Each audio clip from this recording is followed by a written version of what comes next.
Hey everyone, welcome back. We are continuing our series around all things job search, career transition, everything in between. So right now we're talking about interview questions that you can absolutely expect to come up.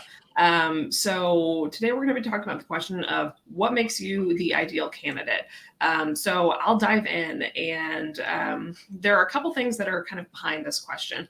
One is the interviewer is asking, do you know about this role? Do you know about this company? Have you thought about these things and how your background aligns? So that's kind of what's hiding behind this question. And so this is a chance for you to show off a lot of things.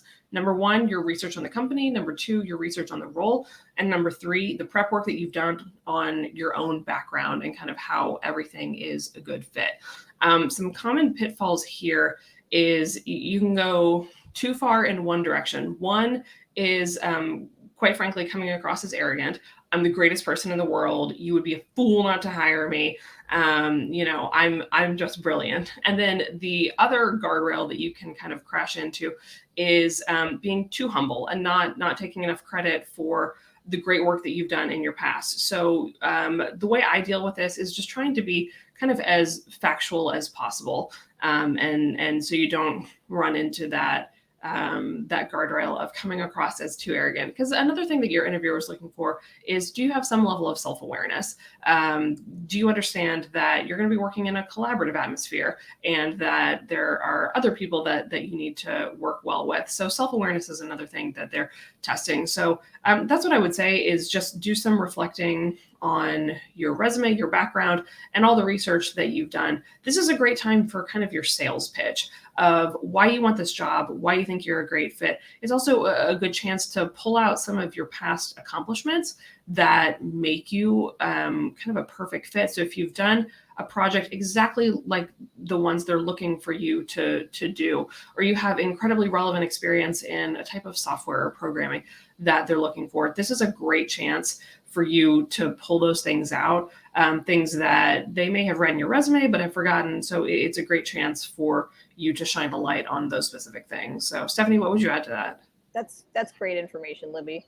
I would echo a lot of that. And I would also add in, I actually ask this question a lot when I interview people. And right now in my life, I am interviewing a lot of childcare providers. I have been for years on end.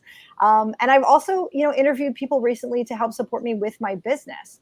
And I always ask this question. Like Libby said, you're guaranteed to get this question. This is my primary screening question.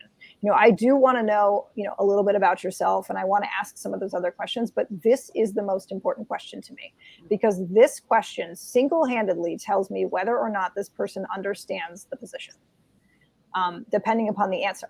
And like Libby said, you can go off, really saying I'm the greatest person in the world and not having, an ounce of humility. And as much as that sort of, from the ego side of things is a red flag, it also, it often demonstrates a complete lack of awareness as to what is important to the person who's doing the hiring.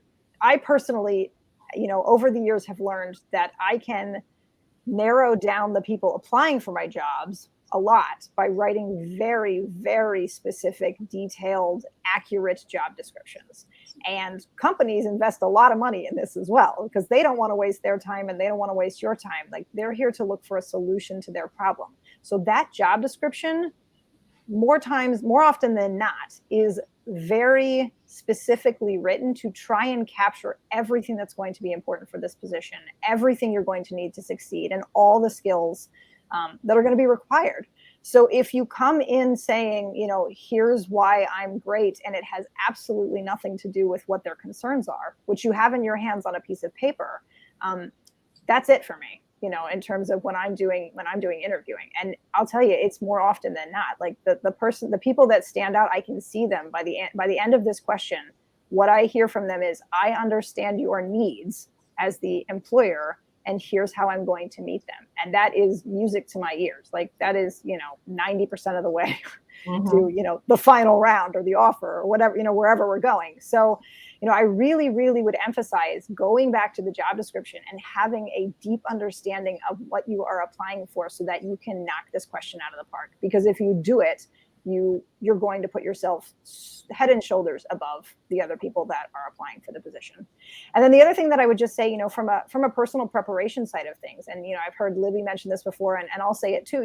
I have a very varied and strange professional background. I did massage therapy. I have a political science degree. I spent some time in social work, and then moved into public accounting. And all of those things seem like they're unrelated to each other. But handling stress. How do you handle stress when you're working in a group home with teenagers who may be frustrated with you? That's stress is stress, right? And working under pressure is working under pressure. So being able to tell that story and explain that thread and how you worked under a tight deadline and how that's going to translate to your success, if that is something that's going to be in the new position, is key. So thinking through every previous experience in light of this job description, how your skill set and your experience translates to what is required, and then being able to tell that tale in a not too braggy, somewhat humble, but relatable fashion, conversationally, is going to be the winner. So those are my thoughts. Yeah, and then this is a great topic. I love talking about this stuff. We will be back next week with more tips and tricks and another aspect of the job search and interview process, and we look forward to seeing you then. Thanks for joining us. Everybody.